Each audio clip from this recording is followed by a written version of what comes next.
আসসালামু আলাইকুম। আমি চাঁপাইনবাবগঞ্জ থেকে নাহিদ বলছি। আজকে আপনাদের সাথে একটা বিষয় শেয়ার করব। বলা যায় এটাকে টিপস বলতে পারেন। একটা গাছের কতটা উপকারিতা যে পাতাটা খেলে আজকে দেখলে অবাক হবেন। যে গাছটা সবারই পরিচিত, বাট আমরা এই গাছের পাতা যে এত উপকারিতা এটা আগে জানা হয়নি। এই যে দেখেন, এটা হচ্ছে যে সজিনা পাতা। এটা আমার বাড়ির ছাদ, আর এটা হচ্ছে যে আমাদেরই গাছ। এই যে দেখেন পাশে আর একটা আছে, এটা হচ্ছে যে সজিনা পাতা। চাপায়ের ভাষায় এটাকে ছুট্টির গাছ বলা হয়। এটার একটা হয়, ফল বলা যায় ছুট্টি, ওটা আমরা খাই। আর এটা হচ্ছে যে সজিনা পাতা। এই যে দেখেন, এই যে দেখেন দূরে আর আছে, ওই যে দেখেন, এই যে দেখেন, এটা আমার বাড়ির ছাদ থেকে আর কি। এই দেখেন আমের গাছ, এই দেখেন আমের গাছ, এই যে দেখেন দূরে, ওই যে ওটাও আমাদের ছুট্টির গাছ, মানে সজিনা পাতার গাছ। ওই যে দেখেন, এটা আশেপাশে অনেক আর কি। ওই যে দেখেন প্রত্যেকটা বাড়িতেই বলা যায় একটা দুইটা করে আছে। এই যে, তো আজকে এই গাছের উপকারিতা সম্পর্কে আপনাদের কিছু টিপস দিব। আপনারা জানলে অবাক হবেন।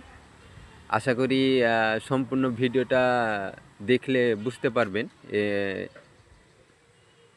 সজনা পাতার পুষ্টিগুণ সম্পর্কে প্রথমে বলি। সজনা পাতায় রয়েছে ভিটামিন এ, বি, সি, ই এবং কে সমৃদ্ধ। প্রচুর পরিমাণে calcium, iron, potassium, magnesium, zinc থাকে। এছাড়াও অ্যান্টি অক্সিডেন্ট ও অ্যামাইনো অ্যাসিডে ভরপুর। স্বাস্থ্য উপকারিতা: রক্তচাপ ও সুগার নিয়ন্ত্রণে সহায়তা করে। সজনা পাতা রক্তচাপ স্বাভাবিক রাখতে এবং ডায়াবেটিস নিয়ন্ত্রণে সাহায্য করে। শরীরের রোগ প্রতিরোধ ক্ষমতা বাড়ায়।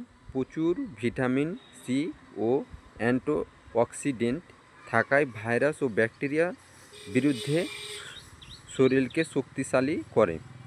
রক্ত শূন্যতা দূর করে। আয়রন বেশি থাকায় অ্যানোমিয়া এবং রক্তশূন্যতা দূর করতে সহায়ক। হাড় ও দাঁত মজবুত করে। ক্যালসিয়াম সমৃদ্ধ হওয়ার হাড় ও দাঁতকে মজবুত করে। অস্টিওপোরোসিস প্রতিরোধ করে। ওজন নিয়ন্ত্রণে সহায়তা করে। ফাইবার সমৃদ্ধ হওয়ার হজম শক্তি বাড়ায় এবং অতিরিক্ত চর্বি কমাতে সাহায্য করে। চোখের দৃষ্টি শক্তি ভালো রাখে।